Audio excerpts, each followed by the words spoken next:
ప్రియులారా, ప్రభు అయిన యేసుక్రీస్తు వారి నామమున మీకు వందనాలు తెలియచేస్తూ ఉంటున్నాను. మీరందరూ కూడా బాగున్నారని తలుస్తున్నాను. మా కొరకు కూడా మీరు ప్రార్థన చేయాలని మనవి చేస్తున్నాను. మనందరం కూడా దేవుని యొక్క పనిలో ఉండాలన్నది దేవుని యొక్క ఆశ, ఆయన యొక్క పిలుపు. ఆయన మనందరినీ కూడా ఏర్పరచుకున్నారు. ఎందుకంటే ఆయన కొరకు జీవించుట కొరకు, ఆయనను గురించి సాక్ష్యం ఇచ్చుట కొరకు, ఆయన నామమును మనం తీసుకొని వెళ్ళుట కొరకు. మీరు సర్వలోకమునకు వెళ్ళి అని అన్నారు. విస్తరింప చేయుట కొరకు, అభివృద్ధి పరచుట కొరకు, వ్యాపింప చేయుట కొరకు. మరి దేవుని పనిలో మనము చేతులు కలిపి ఉన్నామా? పని చేస్తున్నామా? దేవుని సంఘములో మనము కలిసి పని చేయగలుగుతున్నామా? దేవుని బిడ్డలారా, దేవుడైతే మన ఎడల ఎంతో వాంఛ, కోరిక కలిగి ఉన్నాడు. ఒక్క మాట నేను మీకు చూపించాలని ఆశపడుతున్నాను. యెహెజ్కేలు గ్రంథంలో 33వ అధ్యాయంలో ప్రభు చెబుతున్నటువంటి ఒక మాట మీరు చూడండి. యెహెజ్కేలు గ్రంథం 33వ అధ్యాయము 7వ వచనం నుండి 2 మాటలు 9వ వచనం వరకు చదువుదాం. నరపుత్రుడా, నేను నిన్ను ఇశ్రాయేలీయులకు కావలివానిగా నియమించి ఉన్నాను గనుక నీవు నా నోటి మాటను విని నాకు ప్రతిగా వారిని హెచ్చరిక చేయవలెను. నువ్వు హెచ్చరించాలి వాళ్ళని. దుర్మార్గుడా, నీవు నిశ్చయముగా మరణమునొందుదువు. దుర్మార్గుడా, నువ్వు నిశ్చయముగా మరణమునొందుదువు అని దుర్మార్గునికి నేను సెలవీయగా అతడు తన దుర్మార్గతను విడిచి జాగ్రత్త పడినట్లు నీవు ఆ దుర్మార్గునికి నా మాట తెలియజేయని ఎడల, దేవుని మాటలు తెలియచేయని ఎడల, ఆ దుర్మార్గుడు తన దోషమును బట్టి మరణమునొందును గాని అతని ప్రాణమును గూర్చి నిన్ను విచారణ చేయుదును. అయితే ఆ దుర్మార్గుడు తన దుర్మార్గతను విడువవలనని నీవు అతనిని హెచ్చరిక చేయగా అతడు తన దుర్మార్గతను విడువని ఎడల, అతడు విడవకపోతే అతడు తన దోషమును బట్టి మరణమునొందును కానీ నీవు నీ ప్రాణము దక్కించుకొందువు. చూసారండి, గనక మరి నీవు చెప్పవలసిన బాధ్యత నీ మీద ఉన్నది. హెచ్చరించవలసిన బాధ్యత నీ మీద ఉంది.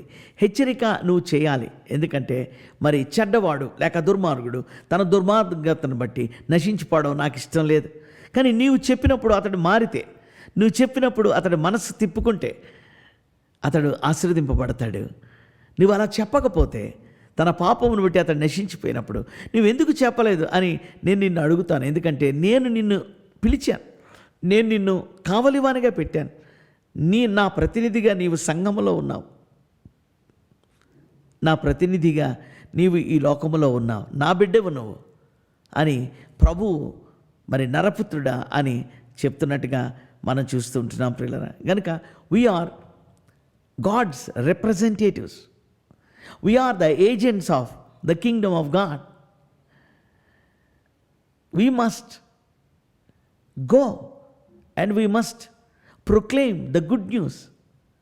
దేవుని యొక్క వాక్యం అంతటా కూడా యోహాను సువార్త 15వ అధ్యాయం 16వ వచనంలో ఎప్పుడు జ్ఞాపకం చేసుకుంటూ ఉంటాం. మీరు నన్ను ఏర్పరచుకోనలేదు, నేను మిమ్మల్ని ఏర్పరచుకున్నాను, నియమించాను. మీరు వెళ్ళి ఫలించుటకును, మీ ఫలము నిలిచి ఉండుటకును నేను మిమ్మల్ని ఏర్పరిచి నియమించి తిని. సరే, నేను మిమ్మల్ని నియమించుకున్నాను. ఎందుకు? మీరు ఫలించడానికి, మీరు వెళ్ళడానికి, మీరు నన్ను గురించి అనేకులకు తెలియచేయడానికి. So we are coworkers with God. God is calling us to work along with him. తనతో కలిసి పని చేయడానికి మనల్ని పిలుస్తున్నాడు ప్రభు. మనము ఆయన స్వరాన్ని వినగలుగుతున్నామా? లేక ఆయన స్వరమును పక్కన పెట్టేసి, ఆయన ప్రణాళికలను పక్కన పెట్టేసి, ఆయన ఉద్దేశాలని పక్కన పారేసి, ఆయన పిలుపుకు మనము పెడచెవిని పెట్టి మన ఇష్టానుసారమైన విధానములో మనము ఏదో చేయడానికి ఈరోజు అనేక మంది మంచి మంచి కార్యాలు అనేవి సమాజంలో చేస్తున్నారు.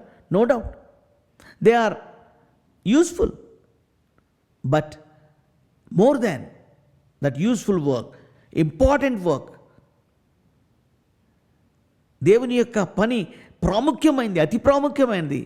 There is a great urgency in God's work. ఉదాహరణకి ఆదికాండం 11వ అధ్యాయంలో మనం చూస్తాము.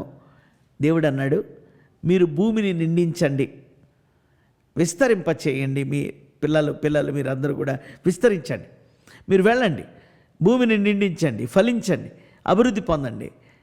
Spread out, move to different parts, because you have a huge earth. ఈ భూమి చాలా విస్తారమైనది, దీనిలో ఎన్నో రకాలైనటువంటి వనరులు ఉన్నాయి, వాటన్నిటిని మీరు అనుభవించండి. వెళ్ళండి, తూర్పు, పడమర, ఉత్తర, దక్షిణానికి వ్యాపించండి, వెళ్ళండి. అంటే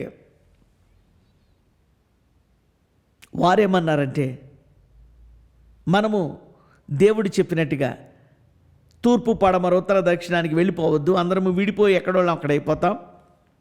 మనం ఏం చేద్దామంటే అందరం ఇక్కడే ఉందాం. మనం ఏం చేద్దామంటే దేవుడు ఇలా వెళ్ళమన్నాడు కదా భూమి మీద, మనం అలా వెళ్ళకుండా పైకి ఆకాశం వైపుగా మనం ఒక పెద్ద గోపురం కడదాం. They started building a big tower. ఆ టవర్ ఏమన్నారంటే ద టవర్ ఆఫ్ బాబేల్ అన్నారు. బాబేలు యొక్క గోపురం అన్నారు. బాబేలు అంటే గందరగోళం.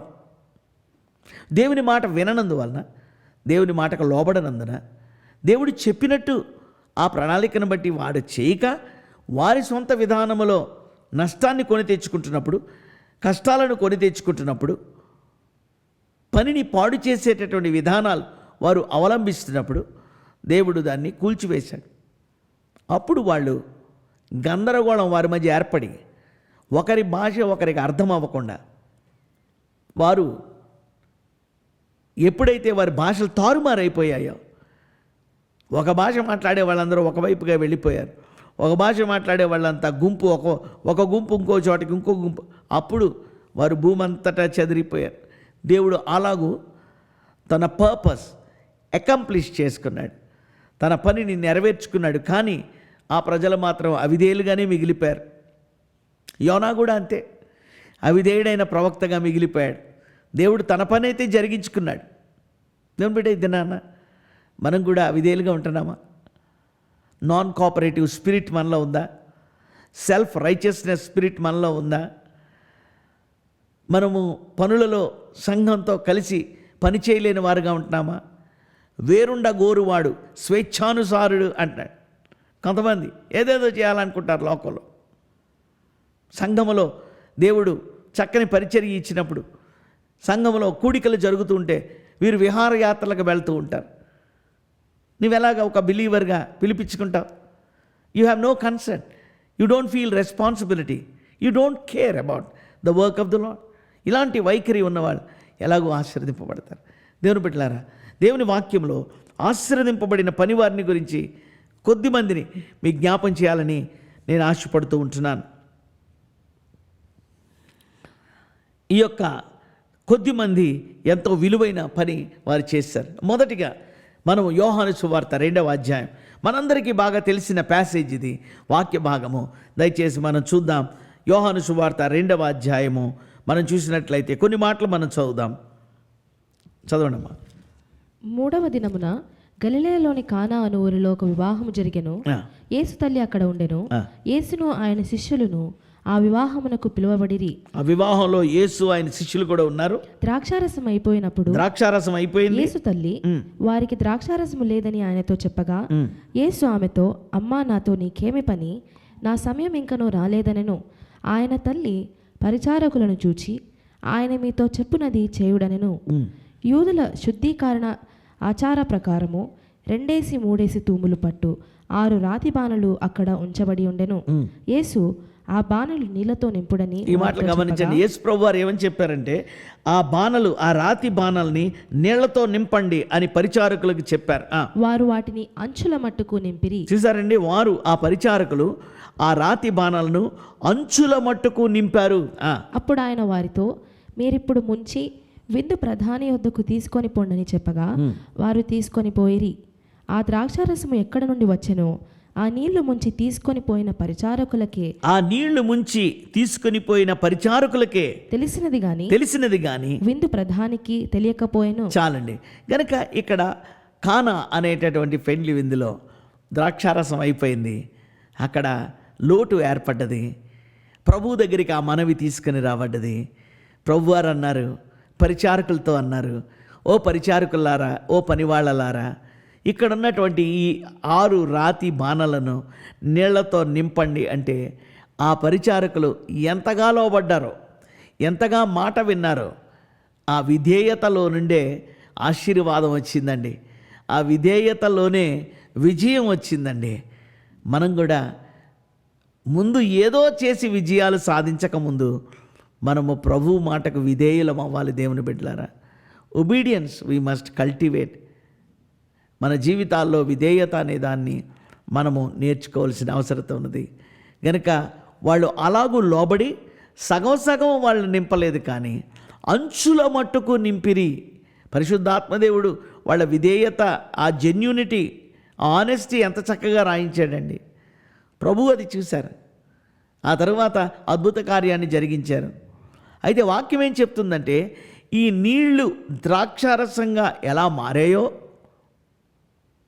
ఇది పరిచారకులకే తెలిసింది, కానీ ఇంకెవ్వరికీ తెలియలేదు. ఆ విందులో ప్రధాని ఉన్నాడు, పెండ్లి కుమారుడు ఉన్నాడు, గొప్ప గొప్ప వాళ్ళు ఉన్నారు, యేసు ప్రభు శిష్యులు కూడా ఉన్నారు, కానీ వాళ్ళకు కూడా తెలియలేదు.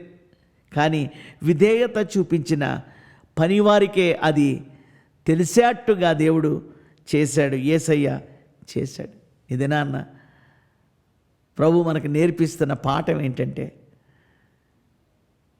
దేవుని పనిలో విధేయత కావాలి, తగ్గింపు కావాలి. దేవుడు అటువంటి కృపను మనకు దయచేశాడు. దాన్ని బట్టి దేవుణ్ణి స్తుతిస్తున్నాను నేను.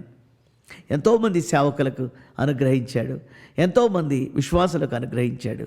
అయితే ఒకవేళ ఇంకా ఏమైనా మనము దేవుని మాటకు లోబడక, దేవుని మాటకు విధేయత చూపించకుండా మన సొంత విధానాల్లో బాబేలు గోపురం కడుతున్నామేమో చూసుకోవాల్సిన అవసరత ఎంతైనా ఉన్నది. రెండవ గుణలక్షణం, లూకాసు వార్త 13వ అధ్యాయం 6వ వచనం నుండి మనం చూసినట్లయితే, మరియు ఆయన వారితో ఈ ఉపమానము చెప్పెను. ఒక మనుషుని ద్రాక్ష తోటలో అంజూరపు చెట్టు ఒకటి నాటబడి ఉండెను. అతడు దాని పండ్లు వెదక వచ్చినప్పుడు ఏమీయో దొరకలేదు.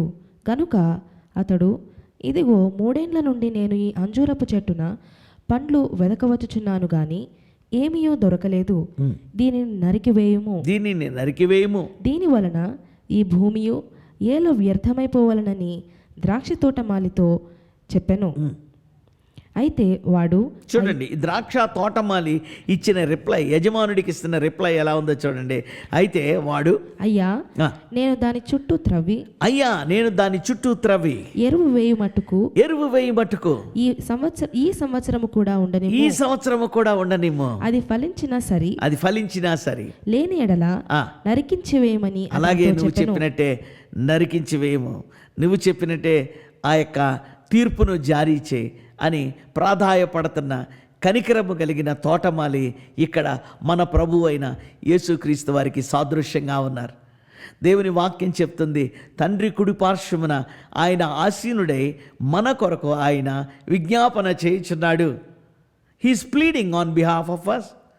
He's praying for us. He is advocating on behalf of us.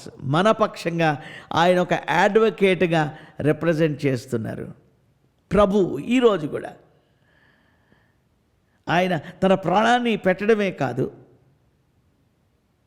తన రక్తమును చిందించటం మాత్రమే కాదు, ఈరోజు కూడా పునరుద్ధానుడైన ప్రభు తండ్రి కుడి పార్శ్వమున ఆసీనుడై ఉండి నీ కొరకు, నా కొరకు, విశ్వాసులమైన మన కొరకు, సంఘము కొరకు విజ్ఞాపనకర్తగా ఆయన దేవుని బ్రతిమలాడుతూ ఉన్నాడు. తోటమాలి అంటున్నాడు, నువ్వు జడ్జిమెంట్ ఇచ్చేసావు. అవును ప్రభు, నువ్వు చూసావు, 1 సంవత్సరం చూసావు, 2 సంవత్సరాలు చూసావు, 3 సంవత్సరాలు చూసావు. ప్రభు నిన్ను నన్ను ఎన్ని సంవత్సరాలు చూస్తున్నాడు. అయినా లోబడని మనస్తత్వం, పని చేయని మనస్తత్వం అంటున్నాడు. ఫలములు లేనటువంటి ఈ చెట్టు నాకెందుకు, దీన్ని నరికివేయము. దేవుని బిడ్డ, ఈ సంవత్సరమైన ఒక గట్టి నిర్ణయముతో ఫలభరితమైన జీవితాన్ని, ఫ్రూట్ఫుల్ లైఫ్, ప్రభు మహిమ కొరకు జీవించగలవా? సంఘములో అలాగూ నువ్వు ఎదగగలవా? అలాగూ ప్రియమైన బిడ్డగా నువ్వు ఉండగలవా? ఆ తోటమాలి బ్రతిమలాడుతున్నాడు. కనుక దేవుని పనిలో తోటమాలి వలె నీవు నేను ఉన్నాము. ఆ తోటమాలి ఎలా కనికరం కలిగి, ప్రభువా వీరిని క్షమించండి, వీరేం చేయుచున్నారు. మన రక్షకుడు, మన ప్రభు అయిన తోటమాలి సిలువలో కూడా తన శత్రువుల కొరకు ప్రార్థన చేస్తూ వచ్చాడు. మనలో ఆ కనికరం ఉంటేనే మనము పక్కనున్న గ్రామానికి వెళ్ళగలం, మరో చోటకి వెళ్ళగలం. వెళ్ళి దేవుడు మన జీవితంలో ఏం చేశాడో వాటిని మనం ఆ సమరయ స్త్రీ వల్లే చెప్పగలం. కనుక సెకండ్ క్వాలిటీ ఏంటంటే పనిలో కనికరము. we must have, as God's children, we should have some compassion. వాళ్ళ వలన మనకేం లాభం లేదు, వాళ్ళ వలన మనకేం ప్రాఫిట్ రాదు, బెనిఫిట్ రాదు, మనల్ని ఎవరు అప్రిషియేట్ చేయరు. But since you have God's heart, దేవుని హృదయం నీకున్నది గనుక ఆ కనికరము, ఆ ప్రేమ, ఆయన కాపరి లేని గొర్రెల వలె వారందరూ విసిగి చెదిరి ఉన్నారు, కనికరపడ్డాడు. ఇది నాన్న దేవుని బిడ్డగా అలాంటి కనికరముతో కూడిన స్వభావం ఏమైనా నీలో ఉన్నదా, మనలో ఉన్నదా? పరిశుద్ధాత్మ దేవుడు దాన్ని కలిగిస్తాడు. నువ్వు ఒప్పుకుంటూ, లోబడుతూ, వాక్యం దగ్గరికి వస్తూ, ప్రార్థన చేస్తూ ఉంటున్నప్పుడు, ఆయనలో ఎదుగుతున్నప్పుడు తప్పకుండా ఈ భారము, ఈ బాధ్యత నీలో వస్తుంది. పౌలు అంటాడు, ఆ ఏథెన్సు పట్టణంలో విగ్రహాలను చూసినప్పుడు ఆత్మలో పరితాపం పట్టలేకపోయేటండి ఆయన. What a compassion, he moved with a compassion. ప్రభువైన అయిన యేసుక్రీస్తు వారు ఈ లోకంలో ఉన్నప్పుడు. మూడవది మనం చూసినట్లయితే ప్రియులరా, లూకాసు వార్త 14వ అధ్యాయం. లూకాసు వార్త 14వ అధ్యాయం మీరు 17 నుండి 24 వచనం వరకు చదువుకోండి. తర్వాత అయితే చివరి మాటలు కొన్ని చదువుదాం. ఆ దాసుడు, అక్కడ ఉన్నటువంటి ఆ యొక్క విందులో ఉన్నటువంటి దాసుడు చేసిన పనిని గురించి చివరి 3 వచనాలు చదువుదాం. లూకాసు వార్త 14వ అధ్యాయము మీరు తర్వాత వీటిన్నిటిని మీరు తర్వాత చదువుకోండి మీరు. అప్పుడు ఆ దాసుడు తిరిగి వచ్చి ఈ మాటలు తన యజమానునికి తెలియజేయగా ఆ ఇంటి యజమానుడు కోపపడి, నీవు త్వరగా పట్టణపు వీధులలోనికి సందులలోనికి వెళ్ళి బీదలను అంగహీనులను కుంటివారిని గుడ్డివారిని ఇక్కడికి తోడుకొని రమ్మని ఈ విందులోకి తోడుకొని రమ్ము అని ఆజ్ఞాపించాడు. అంతటా దాసుడు, ప్రభువా నీవు ఆజ్ఞాపించినట్టు చేసి తిని గాని ఇంకా చోటున్నది ప్రభువా అంటున్నాడు. అందుకు యజమానుడు, నా ఇల్లు నిండునట్లు నీవు రాజమార్గములలోనికి కంచెలలోనికి వెళ్ళి లోపలికి వచ్చుటకు అక్కడి వారిని బలవంతము చేయము. ఏలయనగా పిలువబడిన ఆ మనుషులలో ఒకడును నా విందు రుచి చూడడని నీతో చెప్పుచున్నాను. చాలు. కనుక ఇక్కడ మనం చూస్తున్నాం, ఒక గొప్ప విందు సిద్ధం చేయబడ్డది, ఆహ్వానం ఇవ్వబడ్డది. కానీ వాళ్ళందరూ కూడా నెపములు చెప్పసాగిరి అని దేవుని వాక్యంలో రాయబడింది. They all started telling excuses.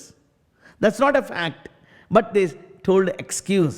ఏదో బహానా, ఏదో కారణం, ఏదో సాకు, ఏదో నెపము చెప్పి దాటిపోయారు రాకుండా. ఆ గొప్ప విందులో యజమానుడు అన్నాడు, పిలవబడిన వారు రాలేదు, పిలవబడని వారికి కూడా అవకాశం ఇద్దాం, తలుపులు తెరుస్తాం. బీదలను, అంగహీనులను, వీధులలో ఉన్నవారిని, భిక్షగాళ్లను తీసుకుని రా అంటే ఆ దాసుడు వెళ్ళిపోయి ఆ భిక్షగాళ్లను, ఆ ఎన్నిక లేని వారిని, తృణీకరింపబడిన వారిని, పనికి మాలిన వాళ్ళని విందులోకి తీసుకొచ్చి కూర్చోబెట్టాడు. ఆ విందును సర్వ్ చేస్తున్నాడు.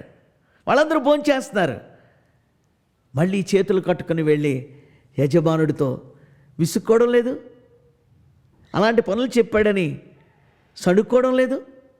కానీ ఎంతో దీనత్వంతో అంటున్నాడు, యజమానుడా నువ్వు చెప్పిందంతా నేను చేశాను, ఇంకా చాలా ప్లేస్ ఉంది, ఇంకా చాలా స్థలం ఉంది, ఇంకా చాలా ఆహారం ఉన్నది.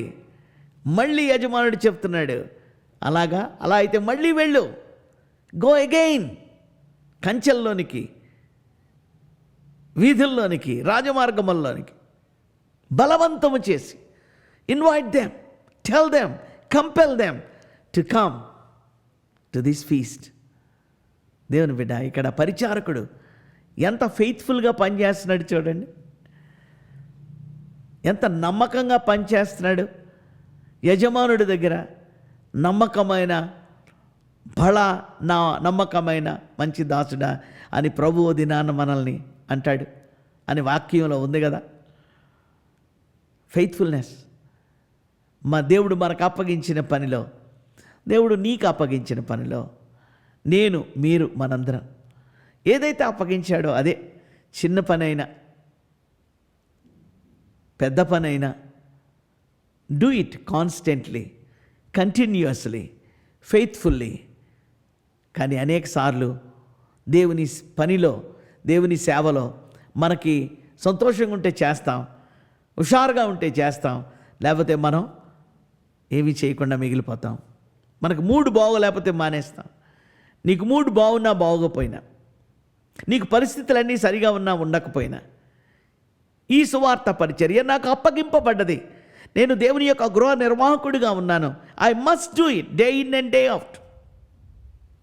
ఉదయమందు, మధ్యాహ్నమందు, సాయంకాలమందు నీవు దేవుని యొక్క వాక్యాన్ని విత్తాలి అని పౌలు చెప్పిన మాటలు జ్ఞాపం చేసుకుందాం.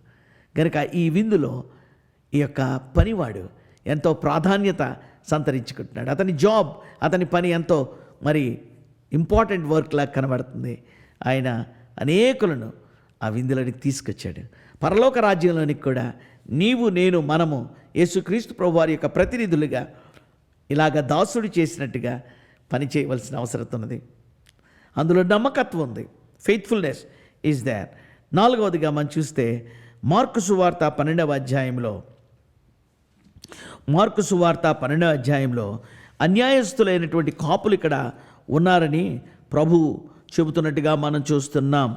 వీరు కాపులే, దేవుని చేత, యేసయ్య చేత ఒక పని పొందుకున్నారు. వాళ్ళు ఆ పొలాన్ని కాయడానికి మరి వారు ఒప్పుకున్నారు. అయితే వారు ఇవ్వవలసిన భాగం యజమానుడికి ఇవ్వాలి. వాళ్ళు తీసుకోవలసిన భాగం అంతా వాళ్ళు తీసుకోవచ్చు. కానీ యజమానుడికి ఇవ్వవలసినటువంటి ఆ కొంచెం భాగం కూడా ఇవ్వకుండా వాళ్ళు దౌర్జన్యానికి దిగినట్టుగా మనం చూస్తున్నాం. మార్కు సువార్త 12వ అధ్యాయంలో మనం చూసినట్లయితే 1వ వచనం నుండి ఇదంతా రాయబడి ఉంది. మీరు 9 వచనాల వరకు కూడా చదవచ్చు తర్వాత. అయితే ఇక్కడ మనము చూస్తున్నాము. దయచేసి చివరి 6వ వచనం నుండి చదువుదామండి. ఇంకను అతనికి ప్రియకుమారుడు ఒకడుండెను గనుక, అంటే అంతకుముందు దాసులందరినీ వాళ్ళు కొట్టి చంపేశారు కొంతమందిని. అయితే ఇంకా లాస్ట్లో తన ప్రియ కుమారుడు ఉన్నాడు యజమానుడికి. వారు తన కుమారుని సన్మానించెదరనుకుని, యజమానుడు అనుకుంటున్నాడు ఈ కాపులు, ఈ ద్రాక్ష కాపులు తన కుమారుణ్ణన్నా సన్మానిస్తారనుకుని తుదకు వారి యొద్దకు అతనిని పంపెను. అయితే ఆ కాపులు ఇతడు వారసుడు, ఇతని చంపుదము రండి, అప్పుడు స్వాస్థ్యము మనదగునని తమలో తాము చెప్పుకొని అతన్ని పట్టుకొని చంపి ద్రాక్ష తోట వెలుపల పారవేసిరి. కావున ఆ ద్రాక్ష తోట యజమానుడు ఏమి చేయును? అతడు వచ్చి ఆ కాపులను సంహరించి ఇతరులకు ఆ ద్రాక్ష తోట ఇచ్చును కదా. ఇతరులకు ఆ ద్రాక్ష తోట ఇస్తాడు కదా. చూసారండి. గనక ఈ కాపులు ఎవరు అంటే మనమే. దేవుడు మనల్ని ఈ లోకములో కావలివాడిగా పెట్టాడు, కాపులుగా పెట్టాడు, కాపలా కాయమని పెట్టాడు. ఆ అన్యజనులకు దేవుని ప్రేమను ప్రకటించు వాళ్ళని కాపలా కాయమని ఆయన పెట్టాడు. అయితే ఆ కాపులు యజమానుడికి ఇవ్వవలసిన భాగాన్ని కూడా ఇవ్వకుండా ఆ కుమారుణ్ణి మనం చంపినట్లయితే మనమే సమస్తం ఉంచుకోవచ్చు కదా అనేటటువంటి ధోరణిలో మన జీవితాలు కూడా దేవుడిచ్చాడు. మనకు కూడా ఆయన ఎన్నో వనరులు ఇచ్చాడు, మనకు కూడా కుటుంబాన్ని ఇచ్చాడు, ఆస్తిపాస్తులు ఇచ్చాడు. కానీ వీటన్నిటిని ఇచ్చిన యజమానుడికి మనమేమి ఇస్తున్నాం? మనమేమి సేవ చేస్తున్నాం? మన కర్తవ్యం ఎలాగూ పాటిస్తున్నాం? అనేక సార్లు మనము అన్యాయస్తులైన ఈ కాపుల వలె ఉంటున్నామేమో. Because they don't have integrity. అన్నీ ఇచ్చిన యజమానుడి పట్ల వారికి యథార్థత లేదు. ఇది నాన్న యథార్థత కలిగినటువంటి మరి పనివారిగా మనం ఉండడానికి తీర్మానం చేసుకుందాం. ప్రియులారా, ఈ 4 ఉపమానాలు మనం చూసాం. కానాలోని పరిచారకులు, వాళ్ళలో పనిలో వాళ్ళకి విధేయత ఉన్నదని నేర్చుకున్నాం. అంజూరపు చెట్టు తోటమాలిని గురించి మనం చదివినప్పుడు ఆ యొక్క యజమానుడి దగ్గర మరి ఆ తోటమాలి ఎంతో కంపాషన్ చూపించాడు, కనికరాన్ని కలిగి ఉన్నాడు. ఈ విందులో దాసుడి యొక్క పాత్ర నమ్మకత్వం. నమ్మకంగా ఆయన తీసుకుని వచ్చాడు, ఇంకా చూడనదని నమ్మకంగా చెప్తున్నాడు. 4వదిగా ఈ కాపులు మరి యథార్థత కలిగి లేరు, కానీ వారు మరి చాలా అపనమ్మకస్తులుగా ఉన్నట్టుగా మనం చూస్తున్నాం. అయితే దేవుడు మనల్ని నమ్మకమైన వారిగా ఉండమని కోరుతూ ఉన్నాడు. కనుక వాట్ వీ రిక్వైర్డ్, మనం ఆయన పనిలో పాలిభాగస్థలంగా జత పనివారంగా ఉండడానికి ప్రభు పిలుస్తున్నాడు. అంటే మనకేం కావాలండి? Number 1, obedience in work, compassion in work, faithfulness in work, integrity in work. Integrity in work ఉన్నప్పుడు మనము ఆయన భాగాన్ని ఆయనకి ఇస్తాం, ఆయనకి చేయవలసిన సేవ ఆయనకి చేస్తాం, శ్రమైన పొందడానికి ముందుకు వస్తాం. ఫెయిత్ఫుల్నెస్ ఇన్ వర్క్, నమ్మకత్వము మరి మనము కలిగి ఉన్నప్పుడు ప్రియులారా, మనము అలసిపోక సమస్యలక చివరి వరకు కూడా నమ్మకస్తులుగా ఉంటాం. అలాగే కనికరముతో నింపబడి ఉంటాం, అలాగే విధేయత కలిగి పనిలో ఉంటాం. అటువంటి కృపను మన ప్రభు పొందుకున్నాడు. మన ప్రభువులో ఉన్నటువంటి ఆ కృప విస్తారముగా మనలోనికి, సంఘములోనికి ప్రవహిస్తుంది. మనము అట్టి కృపను పొందుకుందాం, అట్టి మనస్తత్వాన్ని కలిగి ఉందాం, అటువంటి పరిచర్యను మనం చేద్దాం. అతిశయమొద్దు, కోపమొద్దు, గర్వమొద్దు, ఆయాసమొద్దు, అలసట వద్దు, సొంత మార్గాలు వద్దు. ప్రభు మార్గాల్లో అడుగులు వేస్తాం. దీన పరిచర్యను మనం దీనులుగా చేద్దాం. May God bless you. దేవుడు అటువంటి కృపను మీకు, నాకు, మనందరికీ దయచేయనుగాక. మీరు ఓపెన్ డోర్ మినిస్ట్రీస్ గురించి తప్పక ప్రార్థన చేయాలని మనవి చేస్తూ ఉంటున్నాను. చిన్న ప్రార్థన. ప్రభువా, పనిలో తగ్గింపు, పనిలో నమ్మకత్వం, పనిలో యథార్థత, పనిలో కనికరము కలిగి ఉండి ఎడతెగక మానక నీవు ఏదైతే ఇచ్చావో మాకు దానిని చేయుటకు మేము కృతార్థులమవడానికి సహాయం చేయమని వేడుకుంటూ, వాక్యం విన్న బిడ్డలందరినీ ఆశీర్వదించి నాయనా, మమ్మల్ని అందరినీ మీరు సవాలు చేస్తూ బలపరుస్తూ నడిపించమని నీ కృపకు మమ్మల్ని అప్పగించుకుంటూ మా ప్రభుని మీ ప్రియ కుమారుడు నాయన యేసు క్రీస్తు వారి నామమున ప్రార్థించి మనవులు వేడుకుంటున్నాము తండ్రి.